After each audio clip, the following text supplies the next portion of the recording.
अच्छा स्वामी जी, ये लुत्फ में लोग मजबूरी में मेटाबॉलिज्म स्लो करते थे, लेकिन आज हम आलसी होने के कारण कम चलते हैं, भारी खाना खाते हैं, देर रात तक डिनर करने की आदत बड़ी खराब है और फिर खुद ही मेटाबॉलिज्म डाउन कर लेते हैं। क्या यही वजह है कि शरीर की इम्यूनिटी और गट दोनों फेल होते हैं?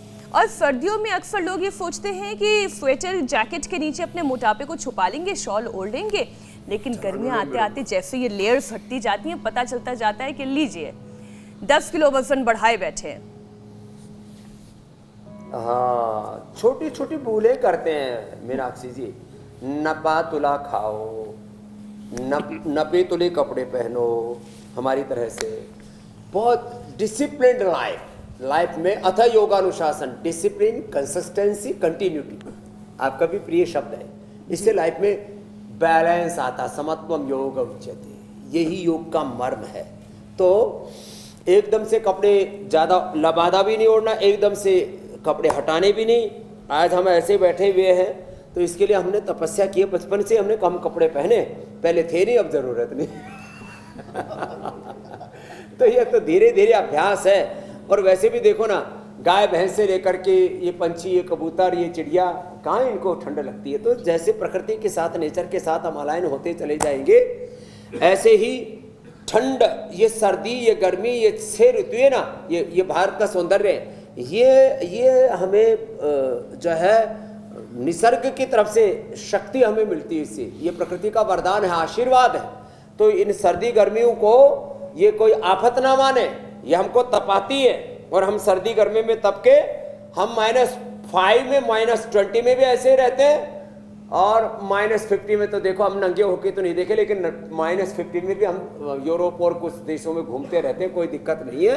और -50 में तो अपने -50 में तो बाहर, और यहाँ +50 में हम राजल देश सर, अभी कल ही जयपुर थे, बता रहे थे बाबा जी हम 49 डिग्री टेम्परेचर था जिस दिन आप आए थे। मैंने वहाँ पर कैंप किया तो, और उसके बाद यूके चला गया सीधा, कम से कम 2 किलो पसीना निकला होगा, लेकिन कोई दिक्कत नहीं तो थोड़ी सी गर्मी में लोग बेहोश हो जाते हैं, थोड़ी सी सर्दी में लोग बेहोश हो जाते हैं। सब हीटिंग सिस्टम ऑन करके रखते हैं ये भोगी लोग। तो चाहे माइनस हो या प्लस हो, योगी लोग बस योग करते रहिए। का हीट और अपने भीतर, फिर आपकी बॉडी जो है चीज़ों को बैलेंस करना, चीज़ों को संभालना खुद ही ब खुद सीख लेगी। अच्छा स्वामी जी, देखिए सर्दियों में पेट ही बिगड़ गया तो फिर इम्यूनिटी, एनर्जी, वज़न, ये सारी चीज़ें कैसे बचेंगी, सेहत कैसे बचेगी? तो स्वामी जी, क्या आज की सबसे बड़ी ज़रूरत इस बात की है कि समझदारी से एक विंटर रूटीन बना लिया जाए? आप इसके बारे में ज़रा बताइएगा, और साथ में प्राणायाम का एक सेशन। हाँ देखो, वजन बढ़ जाए तो स्थित कोणासन, चक्की आसन, अर्धलासन, पाद वृत्तासन, द्विचक्रिकासन। और रूटीन ये है भाई, देखो सब चीज़ों में एक ही बात मेन है, योग को पकड़ के रखो। और योग को पकड़ के रखा तो न सर्दी लगेगी, न गर्मी लगेगी, न इम्यूनिटी घटेगी। योग सुपर इम्यूनिटी बूस्टर है, लॉन्जिविटी के लिए, इम्यूनिटी के लिए, एंटी एजिंग के लिए। योग के साथ फिर इम्यूनोग्रिड गोल्ड ले लिया, करके मैंने गोल्ड ले लिया, सुबह सुबह च्यवनप्राश ले लिया, च्यवनप्राश भी बड़ा ज़बरदस्त है। ये सब आज हमारे चारों तरफ सब यही हमें पुकार के कह रहे हैं, देखो हम हैं, हाँ हम सर्दी नहीं लगने देंगे, हम बैठे हैं तुम्हारी सुरक्षा के लिए। तो ये सुरक्षा कवच है हमारा।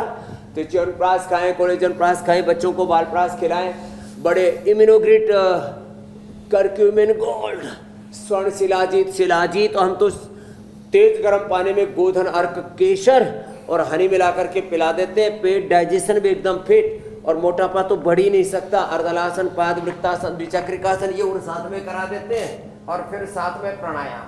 तो जब इतना कर लिया तो कहाँ जो है वो कमजोरी, कहाँ लो वेट और कहाँ अंडर वेट, कहाँ ओवर वेट। हमारे ये बेंगलोर वाले भैया बोल रहे थे, हमारी बेटी बाबा जी थोड़ी कमजोर सी है, इसका वजन बढ़ा दो। मैंने कहा इसको थोड़ा अश्वगंधा शतावर खिला दो, और थोड़ा च्यवनप्राश, बालप्राश खिला दो, अपने आप ही वेट, और डेट खिलाओ, डेट बढ़ाई वेट। और देखो प्राणायाम तो अप्रतिम है। लंबा श्वास लिया, कपालभाति किया, अनुलोम विलोम किया, भ्रामरी उद्गीत किया। और हमारे मिश्रा जी कह रहे थे, बाबा जी नोली जब घूमती है वो तो गजब ही है। तो ऐसे अपने तन मन जीवन को संवार के रखो, अपने शरीर इंद्रियों मन पर अपना नियंत्रण। और कहीं अतः कुछ छूट गया है। योगानुशासन, ये आत्मानुशासन ही आत्मोपचार और आत्म साक्षात्कार का मार्ग है।